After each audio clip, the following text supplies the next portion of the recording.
e o Paulo Seino vai fazer o preparo da tarde de hoje. Boa tarde a todos. O preparo é do livro Vida Feliz, psicografado por Divaldo Franco, ditado pelo Espírito Joana de Ângeles, capítulo 75. Afugenta o melindre da área do teu comportamento pessoal. Sempre encontrarás pessoas simpáticas como inamistosas pelo caminho por onde segues. Não vale a pena melindrar-se remoendo insatisfação. Toda marcha está sujeita a tropeços e dificuldades que constituem desafios e emulação para o avanço. Uma jornada sem problemas torna-se monótona e desmotivadora. Tu cresces em razão das lutas que enfrentas. Permanece, pois, de bom humor sempre, mesmo diante das pessoas congeladoras ou agastantes. Muito importante esta mensagem de Joana de Ângeles nos dias que a gente vive. A gente vê a intolerância pelo mundo todo. No livro Libertação pelo Sofrimento, de Joana de Ângeles, no capítulo 4, ela fala sobre a indiferença espiritual. Ela fala para nós espíritas que nós chegamos na casa espírita para assistir a palestra, nos inscrevemos para os cursos, nos filiamos aos trabalhos da casa, mas a gente não faz o mergulho interior, buscando saber quem somos, buscando fazer a nossa transformação moral, para que a gente possa, nos nossos círculos de convivência, chegar perto das pessoas desafiadoras e passar a olhá-las diferente, aprendendo a amá-las da forma que elas são. É muito falado nos círculos espíritas sobre combater as diferenças. Mas será que a gente realmente está fazendo isso? Será que a gente está olhando para dentro, procurando saber que nós também temos os nossos defeitos, as nossas dificuldades, assim como o outro? Que a gente possa ser mais compreensivo e mais tolerante. Muita paz.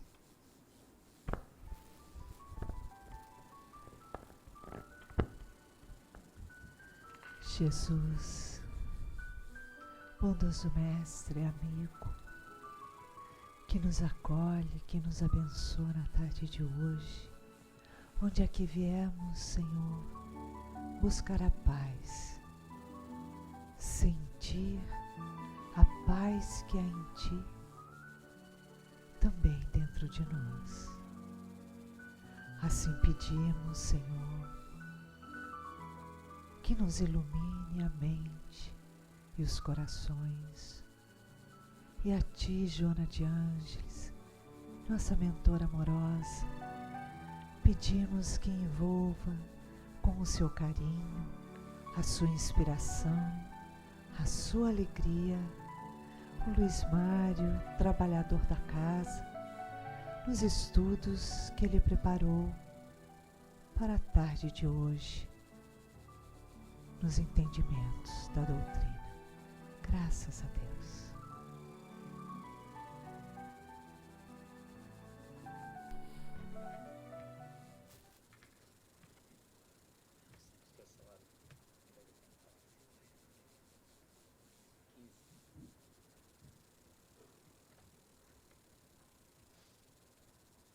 Boa tarde.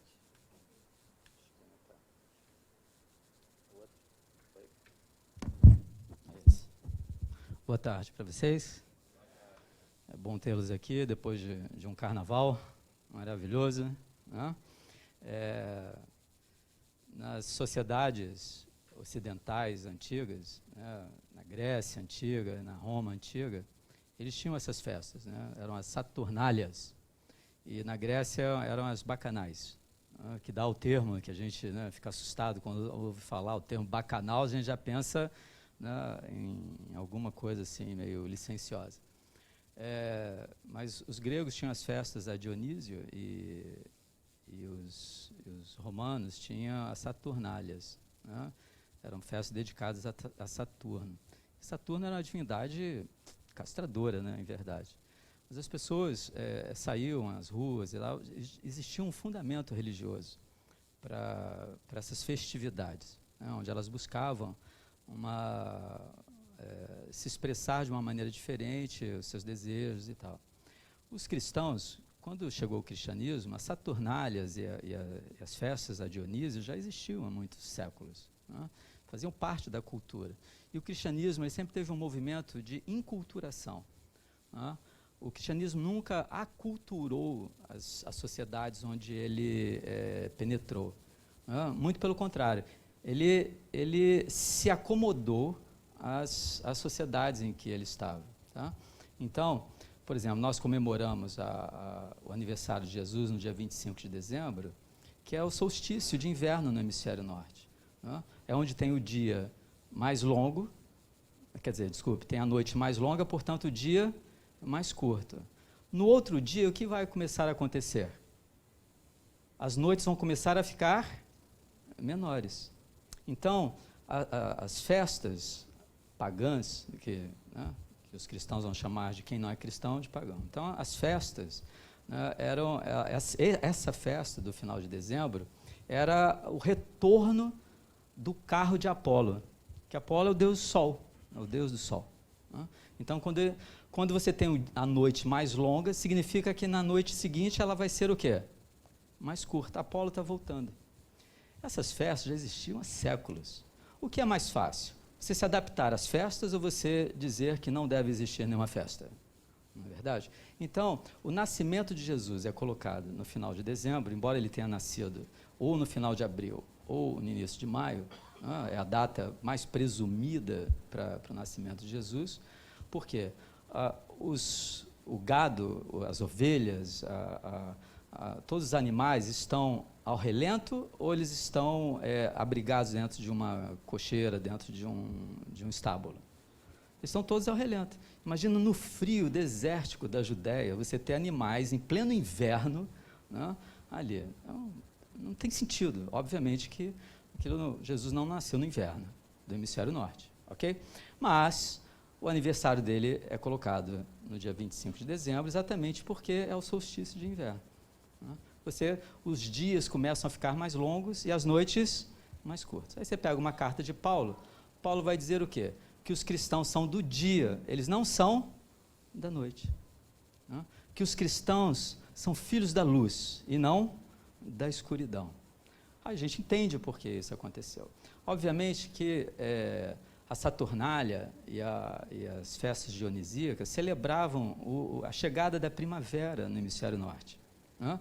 Fruto, colheita, alegria, significa alimento. Você vai colher, né? As coisas vão frutificar, né? Então, o que os cristãos fizeram? Eles pegaram, né, como Jesus é crucificado na Páscoa judaica, né? A nossa Páscoa é coincidente com a Páscoa judaica, mas não no dia da Páscoa judaica, porque para nós a nossa Páscoa é sempre quando?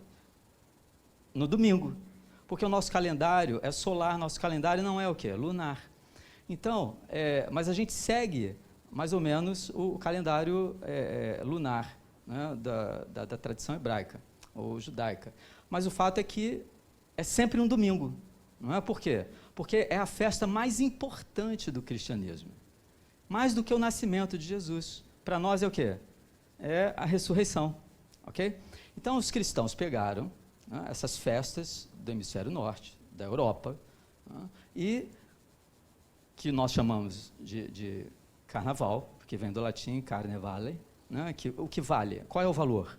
Né, a carne. Como é que termina todas essas festas? Na quarta-feira de cinzas. Né? O que é a cinza? É que suas ilusões foram, né, todos aqueles sonhos, tudo aquilo que você coloca no mundo material, em verdade vai ser reduzido a quê?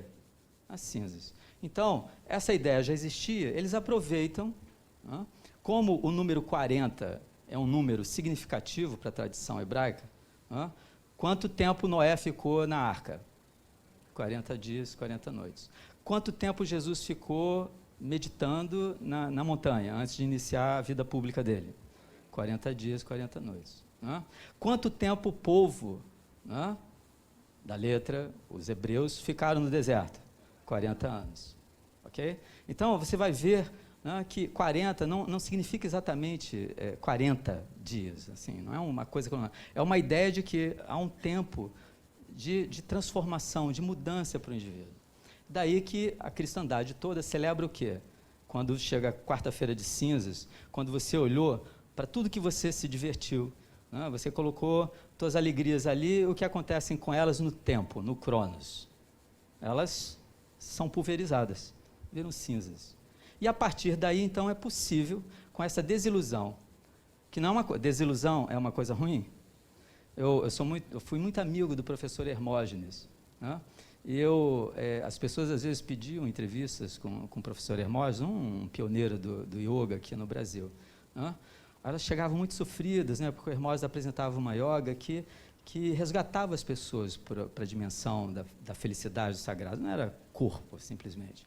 Né? Então, as pessoas buscavam o professor Hermógenes. E eu vi muitas vezes o Hermógenes, né, receber as pessoas, e quando elas chegavam e diziam, ele me chamava, ele me treinava na época, então eu ficava ali quietinho, ouvindo, e a pessoa saía com essa. Invariavelmente. Porque as pessoas iam lá porque elas estavam o quê? Desiludidas. Elas diziam, professor, eu sofri uma grande desilusão. Aí eu já sabia o que o Hermógenes ia fazer. O Hermógenes levantava assim, solene, circunspecto, sério. Né? Aí ele levantava a pessoa, apertava a mão dela, aí dizia sorrindo assim, meus parabéns. Né? Por quê? Essa é a quarta-feira de cinzas. Né? Quando você perde a ingenuidade de que o mundo pode te trazer essa felicidade que o Congresso do Seja vai abordar, quando você vê que todas essas suas buscas no mundo transitório, né, redundam em cinzas, em consumo, onde você é consumido junto com as suas ilusões, né, você descobre que você pode sobreviver a elas, dentro de uma dimensão, né, de eternidade, de sagrado. Então, os cristãos adotaram essas festas da Saturnália e de Dionísio, que já eram extremamente conhecidas, divulgadas, né, para mostrar para as pessoas que aquilo não tinha o quê? Né? Aquilo, né, levava os indivíduos a uma experiência de alegria imediata, mas o quê? Transitória. E que eles tinham a oferecer ao indivíduo uma reflexão mais profunda. O cristianismo, os discípulos cortaram, deve ter sido Dionísio. Então, um grande Dionísio,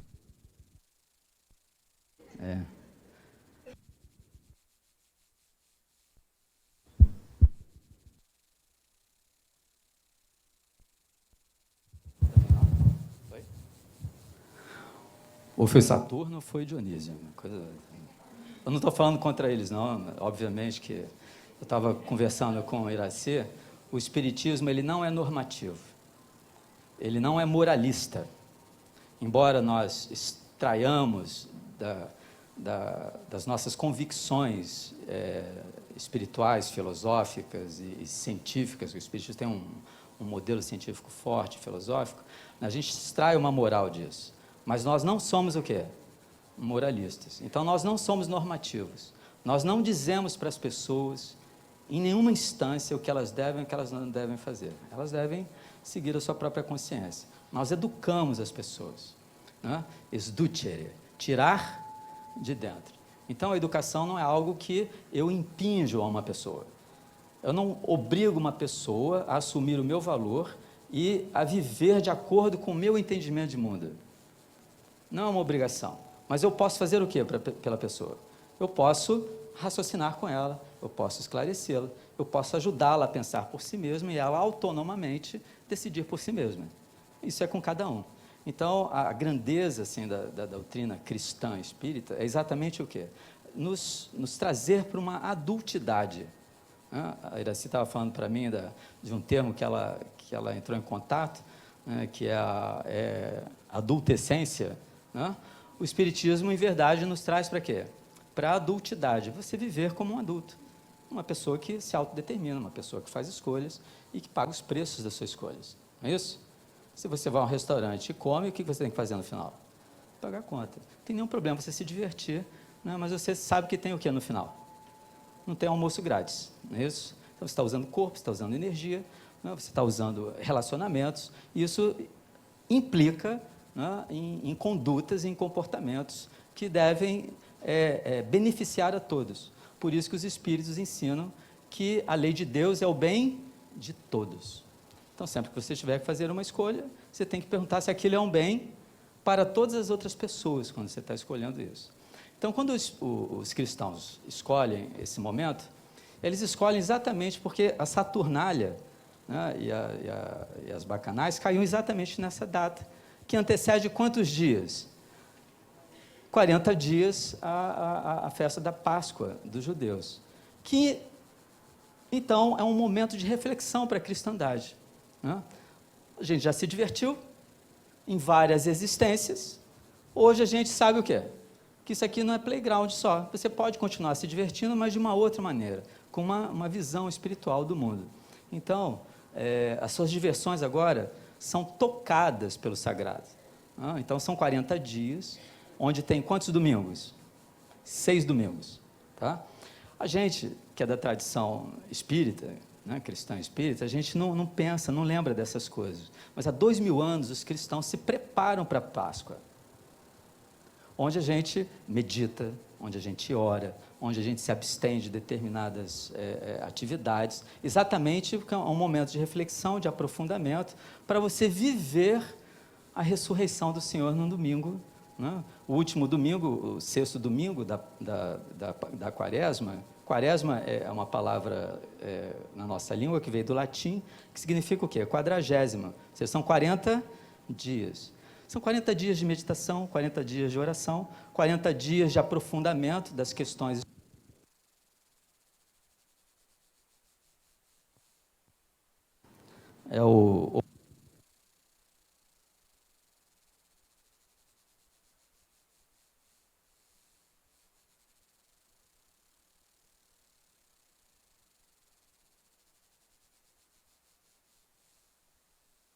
Ele diria que acabou o prana do coisa. Então, tá? Viu? Você troca de corpo, troca de microfone, mas continua falando, entendeu?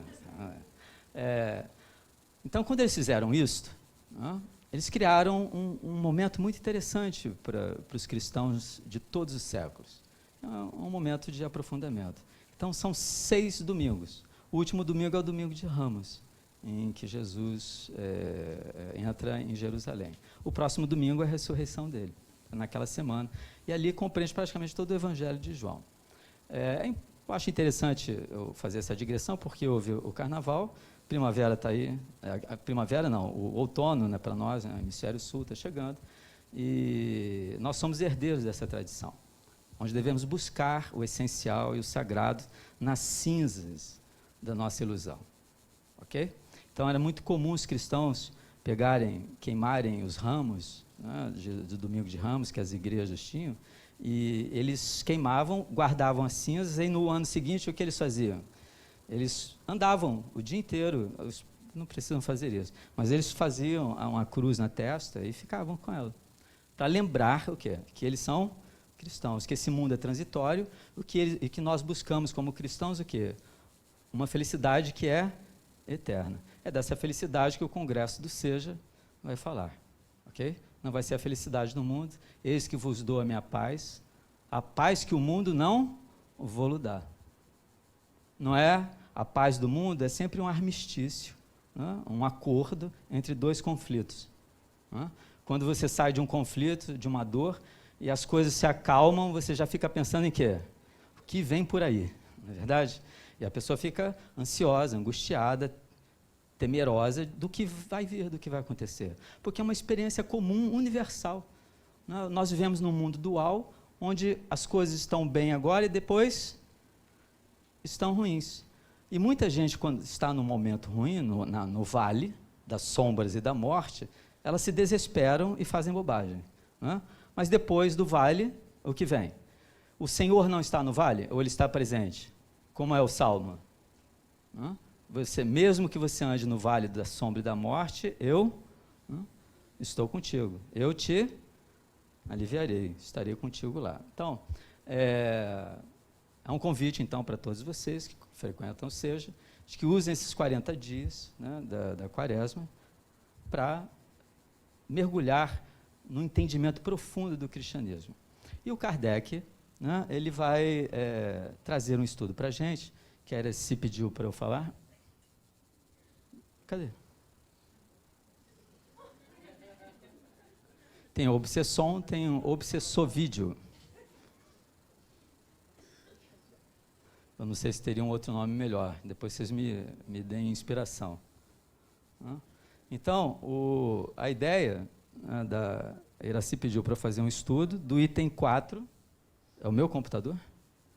Isso é um Mac, é o computador dos espíritos superiores, isso não falha. O que falha não é que eu seja espírito superior, entendeu? Porque Prometeu roubou o fogo dos deuses, ele não era um deus, não é verdade? Coitado, Prometeu.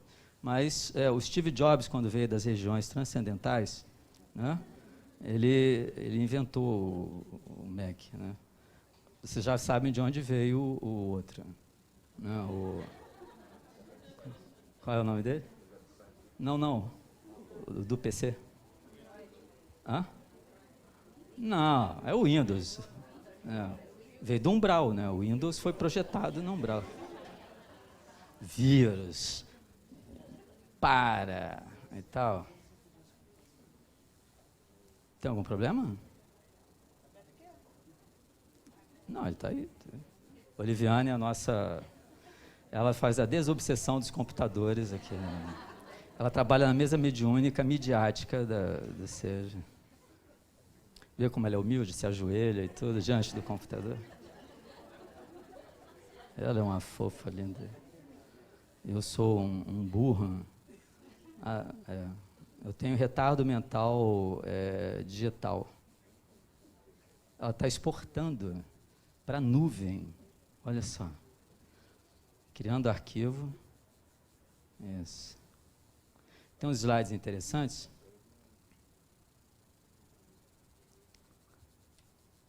Se vocês tiverem algum problema com computação, contratem a Oliviane. Entendeu? Ela faz desobsessão em casa. Ela vai, limpa seu computador, ensina você a usar seu equipamento. Ela não tem tempo porque ela está servindo ao SEJA. Tá. Iraci não quer perdê-la.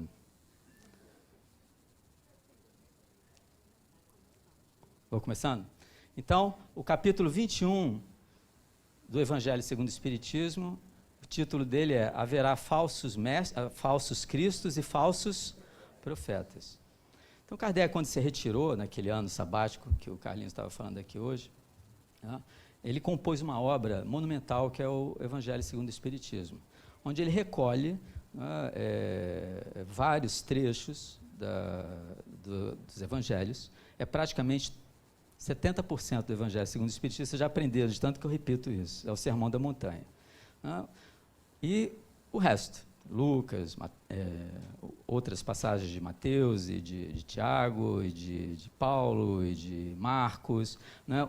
Um tiquinho assim do Antigo Testamento, mas Kardec está muito preocupado com uma situação, porque o Espiritismo ele surge no contato com os espíritos e através da mediunidade. Então, 3 médiuns foram significativos para Kardec, eram 3 meninas adolescentes, eram as irmãs Dufour e as irmãs Fox. Não, Fox é nos Estados Unidos. Né? Esqueci o nome delas. Qual é o nome delas? Daqui a pouco eu lembro. Tá? Eram 3 criaturas lindas, 3 meninas, todas adolescentes. Uma delas era a irmã Dufour, que hoje psicografa por aí, e tinham 2 irmãzinhas, uma mais velha que a outra e tal. E depois entrou a Caroline Jaffé, na revisão do Livro dos Espíritos, que acabou dando a edição que nós utilizamos. Foi com revisão da Carolina Jaffé, que é a reencarnação do Chico Xavier. Okay? Carolina Jaffé, uma das principais médiuns, mas assim, ela tinha 17 para 18 anos, quando Kardec a conheceu, e ela deu uma contribuição decisiva para o Espiritismo. Okay? Então, os Espíritos afirmam, se você pegar pessoas autorizadas, que eram íntimas do Chico, eles vão confirmar isso para você. Então, esse capítulo, está diminuindo, esse capítulo 21, haverá falsos cristos, falsos profetas, é importante, porque Kardec está querendo alertar a comunidade de espíritas, de cristãos espíritas, o quê? De que, né, eventualmente, mensagens podem ser o quê? Falsas. As pessoas que são portadoras de uma mensagem, elas podem não dar a verdadeira mensagem. Pode ser uma mensagem delas mesmas. Então, é um capítulo significativo que nós precisamos ler para afastar aquilo que a cristandade, no início dos tempos dela, enfrentou, que foram as heresias. Sempre tinha um doido para inventar alguma coisa de si, um sistema qualquer, em que falava que o cristianismo era diferente daquilo que Mateus, Marcos, Lucas, Paulo, Tiago, João, Pedro, os apóstolos do Senhor diziam que eram. Tá? Um desses era Marcião, né? Era um cristão que tinha um entendimento muito particular do válido, como tudo é válido. Mas, em que sentido? A visão dele era muito pequena diante da visão dos outros mestres, né, do cristianismo. Então, assim teve também os gnósticos, né, como Valentino, Basílios, que eu toquei aqui hoje mais cedo, quando eu estive aqui estudando Paulo com as pessoas. Então, o cristianismo dominante, né, muitos pais da igreja, pais apostólicos, gente assim, de calibre como Paulo e os próprios apóstolos, né, se colocaram diante, né, de vozes que clamavam falar a verdade quando elas estavam falando apenas de quem? De si mesmas, de seu entendimento. Então, entenda uma coisa sobre o cristianismo. O cristianismo não é uma construção da mente humana. Aquilo que Jesus ensina, ele não fala de si mesmo, ele fala daquilo que ele ouviu de Deus, ok?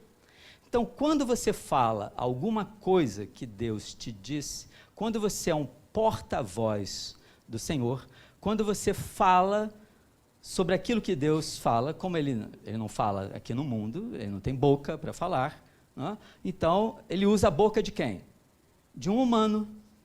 Então, quando você fala por Deus, no lugar de Deus, você não pode falar o que você quer falar, ou o que você pensa. Você tem que passar a mensagem como Deus te falou. Essas pessoas eram conhecidas como o quê? Profetas. Porque é isso que significa a palavra grega, profeta. Tá? Profetê, em grego, é quando você fala pelo outro. Então, eu sou um reiki, né? Mas eu tenho uma mensagem para mandar para você, Renato, e peço para ela levar para você. Aí eu digo isso, né? Ipsi verbis, você deve passar o quê? Ipsi verbis, exatamente como eu disse para você. Essa é a mensagem. Mesmo que você discorde do que eu esteja dizendo. Isso transforma a pessoa num mensageiro. Então, as pessoas que falavam de acordo com o que o Senhor falava para elas, elas eram consideradas o quê? Profetas. Então, vocês vejam, o Chico foi Carolina de Jafé. O Chico foi a primeira faraó do Egito, que era um oráculo. O Chico foi a pitonisa de Delfos. Ela foi a Pítia, né, de Delfos. Ela tinha contato com Apolo. Se você queria falar com Apolo, você ia aonde? A Atenas ou a Delfos? A Delfos. Então, você ia ao templo de Apolo, em Delfos, né, e encontrava lá uma pitonisa, no caso, o Chico foi uma das, né, e foi a pitonisa que declarou que Sócrates era quem?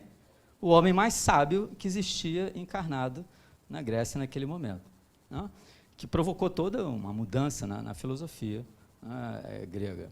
Então, o Chico foi Joana, a louca da Espanha, porque ela era uma médium poderosa e não interessava ao status político, econômico e social da Espanha, que ter uma rainha que era médium.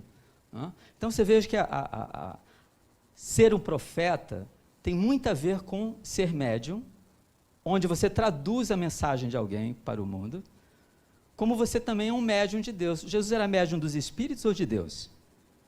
Quando você é um meio, uma forma de transferir uma mensagem, você necessariamente é o quê? Na nossa terminologia, você é um médium.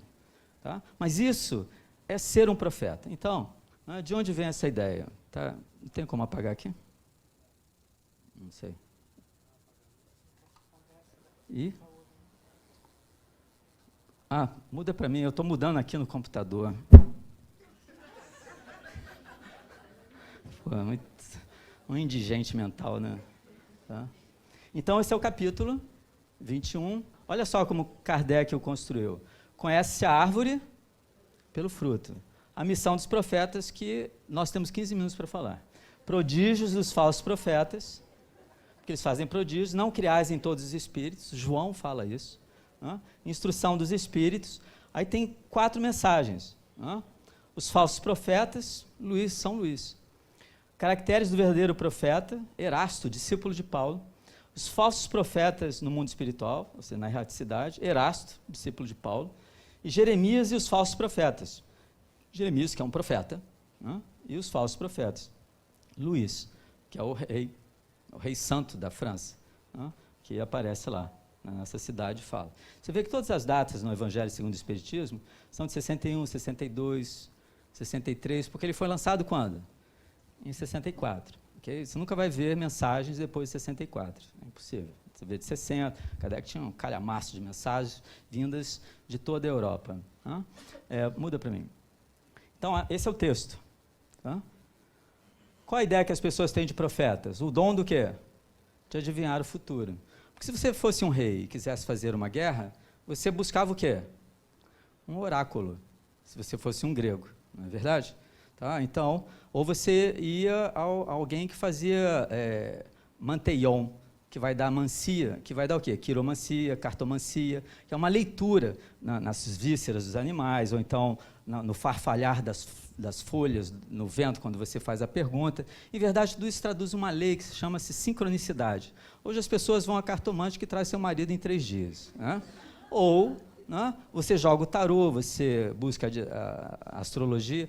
3 homens que eram astrólogos e reis foram visitar Jesus, que identificaram a vinda do Messias através do quê? Não da tradição hebraica, mas através das estrelas. Então, a gente vê que isso era muito comum na época. Você tem dúvidas sobre alguma coisa, você vai perguntar ou aos deuses ou aos espíritos. Você vai encontrar isso no Antigo Testamento, em toda a cultura hiperbórea, religiosa das florestas da Europa. Você vê os druidas, você vê todas essas religiões, onde as pessoas hoje fazem Wicca. Isso é pré-cristão. Aquele filme da Excalibur é o encontro entre a cultura cristã e a cultura xamânica dos povos, dos gauleses, dos francos, dos anglos, dos saxões, que tinha uma religião ligada à floresta, aos espíritos e aos deuses. Então, eles perguntavam, era comum. Para o cristianismo, que usa o Antigo Testamento como a sua primeira literatura, o que você encontra lá no Antigo Testamento? Você encontra a Torá, encontra Nebiim e Ketuvim. A Tanakh dos judeus, em verdade, é o quê? É a lei, a Torá, é Nebiim, que é o quê? Os profetas, e eles têm o quê também? Ketuvim, que são os escritos históricos, que se dividem e tal, que não é o nosso momento. Muda para mim. Então, o Kardec está tentando dizer aqui, nessa frase que nós estamos falando, que ser profeta pode incluir uma previsão do futuro, eventualmente, mas não necessariamente, porque você pode ser profeta e não falar sobre o futuro e falar sobre o quê? Sobre o presente, aquilo que interessa. Então, o verdadeiro profeta, Jesus, é uma figura estranha para o mundo judaico, porque ele, ao mesmo tempo, ele é um profeta, ele fala o que Deus ensina, ele fala por Deus ao mundo, dos homens, e, ao mesmo tempo, ele é o quê? Um rei. Quando você pega toda a genealogia dos profetas do Antigo Testamento, todos eles são opostos aos reis. Eles denunciam as injustiças sociais. Eles denunciam as injustiças dos reis. Eles denunciam um comportamento de um grupo étnico que foi ensinado a buscar o sagrado, mas que abre mão desse sagrado, renuncia esse sagrado pelos valores imediatos da vida. Então, os profetas, por isso que os profetas do Antigo Testamento, a maior parte deles foi o quê? assassinada. E Jesus fala isso, vocês perseguiram, mataram todos os seus profetas. E vão matar Jesus também. Porque não interessa, né, o sagrado, o eterno, quando ele entra em contradição com o quê? Com o seu valor imediato que você ama. Né? Aí você sacrifica o eterno pelo imediato. É melhor que pereça um homem do que toda a nação. Não é isso que Caifás fala? Quando entrega Jesus, quer a morte de Jesus. Então a ideia é essa. O que você quer na sua vida? O sagrado, então você vai ouvir os profetas. Se você não quer ouvir o sagrado, mas, né, uma confirmação, né, das suas ilusões como coisas verdadeiras, então você vai ouvir quem? Os falsos profetas. Eles vão ser interessantes para você. Então existem falsos profetas em torneira de ouro. Tem falsos profetas que têm muitos aviões e falam o nome de Deus. Mas em verdade eles são o quê? Falsos profetas. Eles criam até uma teologia da prosperidade. Quando Jesus, né, conclama você a se desimpedir e a se desligar, né, psiquicamente de bens materiais como valores transitórios, porque são transitórios, né, eles dizem assim, não, você vem, você faz isso porque você vai ficar rico. Quando você lê os evangelhos, isso é o quê? Uma contradição muito grande. Mesmo que o indivíduo fale, diga que esteja falando por Deus, em verdade ele está falando por quem? Por si mesmo, porque ele precisa do seu dinheiro. Né? Na Índia tem uma palavra que indica mestre espiritual, que é guru. Né? Quando o sujeito é um pseudo-guru, um pseudo-profeta, ele é o quê? Um canguru. Né? E canguru tem uma bolsinha assim, ele te ensina a entrar no reino dos céus como o diabo gosta, né? E você vai botando dinheiro na bolsinha dele, ok? Então, não existe essa coisa de entrar no reino dos céus pela porta larga, não existe essa coisa de entrar no reino dos céus como o diabo gosta. Só existe uma forma de entrar no reino dos céus, como é? Caminho estreito, porta estreita. Ou seja, porque ali só passa você, não passa outro. Qualquer pessoa que anuncie coisa diferente do que está escrito, do que Jesus ensinou, né, ou mesmo no Antigo Testamento, é considerado o quê? Um falso profeta. Muda para mim? Então, Kardec está querendo dizer assim, não é uma questão de você prever futuro. Tem gente que prevê futuro, mas isso não a torna o quê? Um profeta. Nem todo profeta prevê o futuro. Quando ele prevê, acontece. Porque os homens que avançam no caminho transcendental, né, eles ficam fora do tempo. Eles vivem em Cronos, mas a mente deles está em quê? Em Kairos, no tempo divino. E no tempo divino, passado e futuro são sempre o quê? Presentes. Então, quando Isaías fala sobre o futuro, aquilo é futuro ou é presente para Isaías? É presente. Então, Isaías vai ser conhecido como o profeta, né, do Senhor, porque ele vai anunciar a vinda de Jesus 700 anos antes. Então, os profetas estão sempre em desacordo, normalmente com os poderes constituídos. E Jesus, ele sintetiza o profetismo do Antigo Testamento junto com, né, a realeza do reino. Então, ele é a síntese de tudo que o povo esperava. Um rei sábio, um rei profeta.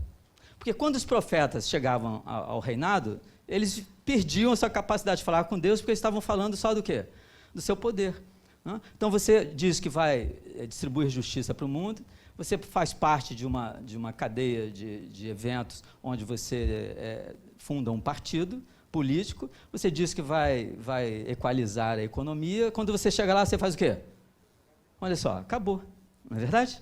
Então, é isso que as pessoas sempre souberam. Quem chega ao poder, como os poderes se assemelham, como elas têm ego, elas acabam fazendo bobagem. Ela já está me avisando que eu tenho 5 minutos, muda para mim. Eu estou no segundo slide. Profeta, esse é o Amós. O Senhor rugirá de Sião e Jerusalém, fará ouvir sua voz, os prados dos pastores estarão de luto e cercar-se-á o cimo do Carmelo, que é uma montanha. Tá? Isso aqui foi antes do terremoto. Tá? Então, sempre que um profeta falava alguma coisa de um futuro imediato ou próximo, aquilo se confirmava, aquilo confirmava que ele era o quê? Para aquelas pessoas, um profeta. Muda para mim. Está em Amós, que é um dos profetas menores. Rugiu o leão, quem não temerá?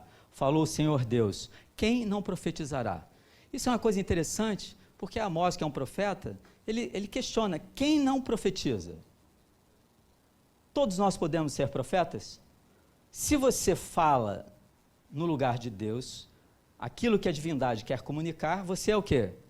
Um profeta. Existiam profetas nas igrejas antigas? Existiam. Tanto é que Paulo, em Coríntios, né, para os coríntios, que era uma igreja bastante mediunizada, onde tinha muitos fenômenos físicos e psíquicos, Paulo vai ter que escrever uma carta para dar uma segurada nas pessoas. Ele vai falar dos dons espirituais. São 9 dons que Deus concede às pessoas. Entre eles, o quê? A profecia. Mas Paulo vai fazer um elogio verdadeiro do quê?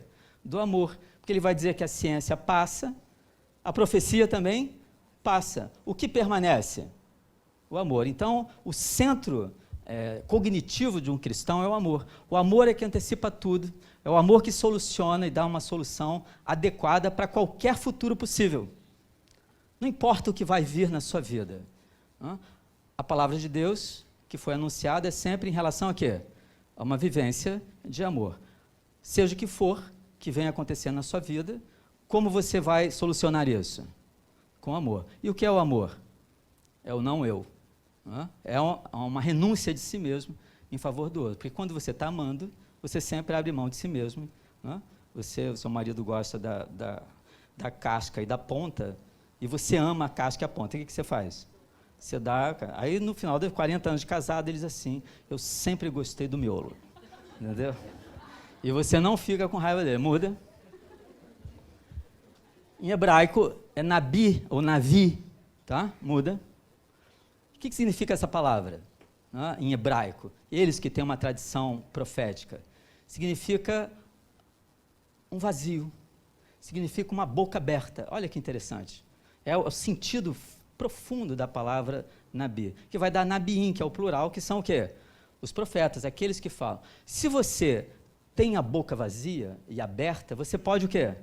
Falar alguma coisa que vem de uma outra instância, que não é a sua, que não é você. A ideia, então, da palavra, no Antigo Testamento de profeta, é aquele que pode falar por Deus. Por isso que os gregos, quando traduzem o Antigo Testamento, eles vão traduzir nabi, nabiim, né, por o quê? Profete ou profetés, né, que é falar, que é a mesma coisa em grego, é falar no lugar do Deus, no lugar de Deus. Né? Eu me posiciono dessa maneira. E para eu falar no lugar de Deus, ocupar essa posição, eu tenho que fazer o quê? Me esvaziar de mim.